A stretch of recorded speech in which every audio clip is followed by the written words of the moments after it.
एक छोटे से गांव में गोपाल नाम का एक व्यापारी रहता था। उसका एक बेटा राहुल था। गोपाल का बादाम काजू बेचने का व्यापार था। गोपाल की सेहत कुछ ठीक नहीं रहती, इसलिए वो अपने काजू बादाम शहर में बेचने नहीं जा पाता था।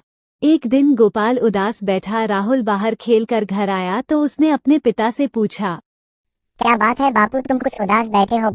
क्या बताऊं बेटे, बादाम और काजू लेकर शहर जाना चाहता हूं, लेकिन बीमारी के कारण इतना कमजोर हो गया हूं कि हिम्मत ही नहीं है। तो क्या हुआ बापू, मुझे बताओ, मैं इन्हें शहर में बेच जाता हूँ।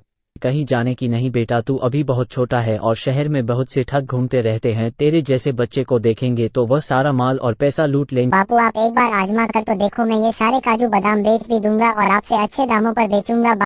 तब राहुल की माँ बोलती है और इस नहीं नहीं, छोटे से बच्चे को शहर नहीं भेज सकते। आप कहो मैं चली जाती हूँ, लेकिन मैंने तो गांव के बाहर का रास्ता भी नहीं देखा। तुम्हें याद है, मैं एक बार बापू के साथ शहर गया था, मुझे रास्ता अच्छे से याद है, मुझे जाने दो। प्रकार राहुल बहुत देर तक जिद करता रहा। आखिर गोपाल उसे शहर भेजने के लिए तैयार हो गया और गोपाल बोलता है, ये बेटा शहर जा तो रहा है, लेकिन मेरी दो बातें याद रखना, तुझे कोई लूट नहीं सकेगा। पहली बात, अपनी मुंह से 4 रोटी ले जाना, जब भी भूख लगे तब 3 बार ये बात बोलना। उसके बाद खाना वह बात है, 1 खाओ, 2 खाओ, 3 खाओ या चारों को खा जाऊं। और दूसरी बात, जब भी किसी दुकान पर काजू बादाम दिखाए और वो कीमत कम करने को बोले तो ऐसे बोलियो, बापू से पूछ कर आता हूँ, ये कहकर वहाँ से चल दियो। अगर दुकानदार रोके तो ठीक, नहीं तो दूसरी दुकान पर चले जाना। इस प्रकार भोला ने सारी बातें